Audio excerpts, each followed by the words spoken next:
Should be a good one. Are we having fun yet? All right, guys. So welcome to Sundays with Clan. This is a very laid back, well, I almost said stream because it feels like a live stream, but it's really laid back in which we sit back and we just answer some of the questions that you guys set forth for me. Now, I did go ahead and ask, Patreon and YouTube members. Didn't get a lot, and I really do apologize because I didn't leave this up long enough for you guys to really ask. But I am going to just ask the ones answer the ones that's on here. Sorry, I'm going to make some verbal mistakes because, like I said, this is a very laid back stream. All right, we're having ice cream. That's what this one's all about. Also, if you guys want to support the channel, all you got to do is head on over here. Okay, patreon.com/clan the Spurs fam. I got the link in the description for that if you guys want to support. And also, if you want to be a YouTube member, there's a join button on the homepage. Honestly, look, I don't care how much you guys give. If anyone supports, it really does help the channel tremendously for me to continue doing this. And I got the links in the description, all that good stuff. I'm sorry if I kind of stumble around my words, kind of tired. But with that being said, let's go ahead and get into it. So let's see here. Let's go into the first one. And I want to answer this one first because the second one I think is the most interesting, honestly. And I think the first one's kind of easy to answer. So who gets minutes at center when Zach Collins can play? So it's a good question, but honestly, honestly, I think you could fit in another player with minutes right now. Like, I don't necessarily think that anyone minutes can just be completely stripped away. But if I had to choose, Drew Eubanks has already been losing quite a few minutes, I would say. I think Drew Eubanks would lose minutes.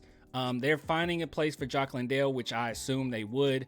And I think that what you're saying is at center because you're assuming Zach Collins will be at forward because he is a power forward / center. But honestly, Zach Collins, he can run center. I mean, he's a 7-footer. He's a really good defender. I could see him at center and being that centerpiece. So either way, I could just see Zach Collins coming off the bench for Jakob and basically replacing Drew Eubanks in that regard. And then Jock Landale and Doug McDermott playing those power forward positions. That's just what I could see, but they could go any direction with it. But overall, I don't think we really have to worry about, who minutes get stripped or whatever. But if I had to choose, I would say Drew Eubanks and everyone else will still remain to get minutes. I think Jock Landale will actually get more minutes too. Another thing I want to add too is Zach Collins. Keep in mind that Pop is very slow, and rightfully so. Okay, this is a good thing. He's very slow with players that are coming off injuries before he starts to give them a plethora of minutes. So when Zach Collins comes back, I'm not assuming I'm assuming he's not going to play a lot at all.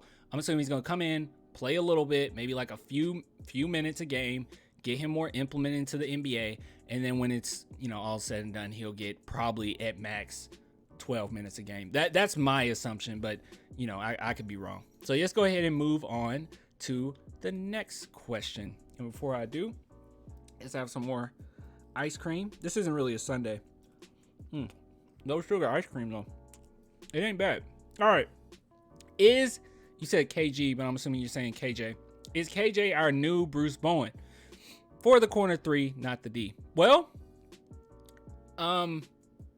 that's a tough one because when you say for the corner 3, not the D, then that's no longer Bruce Bowen. Like, the Bruce Bowen is definitely those two things. Like, if that's the case, I could just say any player that can shoot corner 3s is Bruce Bowen. I don't think that's the case, but I do have a controversial take on this. So, oops, sorry, wrong one. Here we go. So Keldon Johnson, Bruce Bowen. Is Keldon Johnson the next Bruce Bowen? This is controversial, and yes, Bruce Bowen, you're about to get really shocked when I say this. I think that Keldon Johnson has a potential to be better than Bruce Bowen.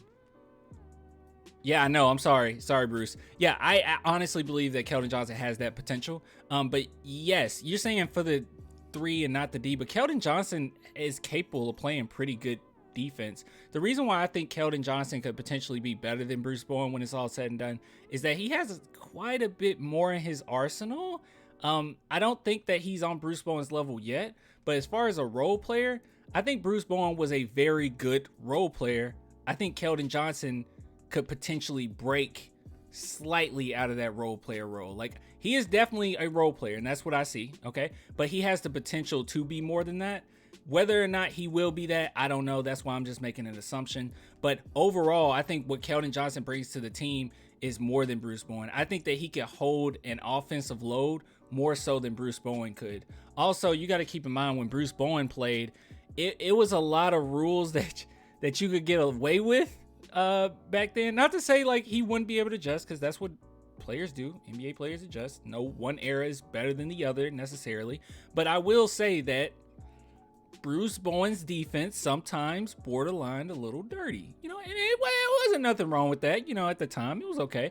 But he did do a few things that were kind of, dirty when he played defense, but he was a phenomenal defender to say the least. So I don't know if Keldon Johnson can get to that level as far as his defense, but I will say that overall, I do believe that Keldon Johnson could surpass Bruce Bowen as an overall piece to the puzzle. And that's just my thoughts on it. You guys can give your thoughts in the comments. Also, I just want to say this once again, and I really do mean this. Okay, I know this is a laid back video and all that, but thank you guys so much for supporting. Like seriously, even if it's $2 a month, it means the world to me. It really does help.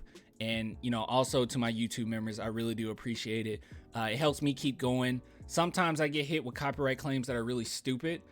So it really does help that, look, this is laid back. I can tell you guys, I'm just going to tell you guys this. Okay. This is laid back video. This isn't anything serious. All right. So check it out. I literally got copyright claimed. Okay. Literally, I'm not lying. I got copyright claimed on music on my videos. Like it was like 6 videos in a row that they copyright claimed me. You want to know what they copyright claimed me for? Music that I got from their library, from YouTube's library, that they said was okay to use. Yeah. I know. Are you shocked? Are you doing this right now?